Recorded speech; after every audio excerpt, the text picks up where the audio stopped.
Criminal Procedure, Rule 111, Prosecution of Civil Action, Section 1, Institution of Criminal and Civil Actions. A. When a criminal action is instituted, the civil action for the recovery of civil liability arising from the offense charge shall be deemed instituted with the criminal action, unless the offended party waives the civil action, reserves the right to institute it separately, and or institute the civil action prior to the criminal action. The reservation of the right to institute separately the civil action shall be made before the prosecution starts presenting its evidence and reasonable opportunity and under wait the reservation of the right to institute separately the civil action shall be made before the prosecution starts presenting its evidence and under circumstances affording the offended party a reasonable opportunity to make such reservation. When the offended party seeks to enforce the civil liability against the accused by way of moral, nominal, temperate, or exemplary damages without specifying the amount thereof in the complaint or information, the filing fees therefore shall constitute a first lien on the judgment awarding such damages. Where the amount of damages other than actual is specified in the complaint or information, the corresponding filing fees shall be paid by the offended party upon the filing thereof in court. Except as otherwise provided in these rules, no filing fees shall be required for actual damages. No counterclaim, cross-claim, or third-party complaint may be filed by the accused in the criminal case, but any cause of action which could have been the subject thereof may be litigated in a separate civil action. B. The criminal action for violation of Batas Pambansa Bilang 22 shall be deemed to include the corresponding civil action. No reservation to file such civil action separately shall be allowed. Upon filing of the aforesaid joint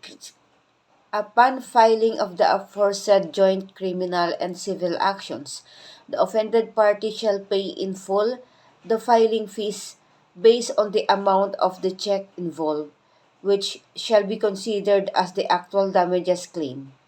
Where the complaint or information also seeks to recover liquidated moral, nominal, temperate, or exemplary damages, the offended party shall pay the filing fees based on the amounts alleged therein. If the amounts are not so alleged but any of these damages are subsequently awarded by the court, the filing fees based on the amount awarded shall constitute a first lien on the judgment. Where the civil action has been filed separately and trial thereof has not yet commenced, it may be consolidated with the criminal action upon application with the court trying the latter case. If the application is granted, the trial of both actions shall proceed in accordance with Section 2 of this rule governing consolidation of the civil and criminal action. Section 2. When separate civil action is suspended, after the criminal action has been commenced, after the criminal action has been commenced, the separate civil action arising therefrom cannot be instituted until final judgment has been entered in the criminal action. If the criminal action is filed after the said civil action has already been instituted, the latter shall be suspended in whatever stage it may be found before judgment on the merits. The suspension shall last until final judgment is rendered in the criminal action. Nonetheless, before judgment on the merits is rendered in the civil action, The same may, upon motion of the offended party, be consolidated with the criminal action in the court trying the criminal action. In case of consolidation, the evidence already adduced in the civil action shall be deemed automatically reproduced in the criminal action without prejudice to the right of the prosecution to cross-examine the witnesses presented by the offended party in the criminal case and of the parties to present additional evidence. The consolidated criminal and civil action shall be tried and decided jointly. During the pendency of the criminal action, the running of the period of the prescription of the civil actions which cannot be instituted separately or whose proceeding has been suspended shall be told. The extinction of the penal action does not carry with it extinction of the civil action. However, the civil action based on the leak may be deemed extinguished if there is a finding if a final judgment in the criminal action that the act or omission from which the civil liability may arise did not exist. Section Section 3. When civil action may proceed independently. In the cases provided in Articles 32, 33, 34, and 217 of the Civil Code of the Philippines, the independent civil action may be brought by the offended party. It shall proceed independently of the criminal action and shall require only a preponderance of evidence. In no case, however, may the offended party recover damages twice for the same act or omission charged in the criminal action. Section 4. Effect of death on civil action. The death of the accused after arraignment and during the pendency of the criminal action shall extinguish the civil liability arising from the delicт. However, the independent civil action instituted under Section 3 of this rule, or which thereafter is instituted to enforce liability arising from other sources of obligation, may be continued against the estate or legal representative of the accused after proper substitution or against said estate, as the case may be. The heirs of the accused may be substituted for the deceased without requiring the appointment of an executor or administrator, and the court may appoint a guardian ad litem for the minor heirs.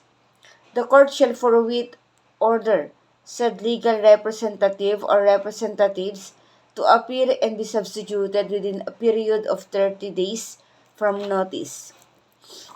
A final judgment entered in favor of the offended party shall be enforced in the manner especially provided in these rules for prosecuting claims against the estate of the deceased. If the accused dies before arraignment, the case shall be dismissed without prejudice to any civil actions the offended party may file against the estate of the deceased. If the accused dies before arraignment, the case shall be dismissed without prejudice to any civil action the offended party may file against the estate of the deceased. Okay. Section 5. Judgment in civil action not barred. Okay. Again, Section 5, judgment in civil action not a bar. A final judgment rendered in a civil action absolving the defendant from civil liability is not a bar to a criminal action against the defendant for the same act or omission subject of the civil action. Section 6. Suspension by reason of prejudicial question. A petition for suspension of the criminal action based upon the pendency of the prejudicial question in civil action may be filed in the office of the prosecutor or the court conducting the preliminary investigation. When the criminal action has been filed in court for trial, The petition to suspend shall be filed in the same criminal action at any time before the prosecution rests. Section 7. Elements of prejudicial question. The elements of a prejudicial questions are: A. The previously instituted civil action involves an issue similar or intimately related to the issue raised in the subsequent criminal action. B. The resolution of such issue determines whether or not the criminal action may proceed.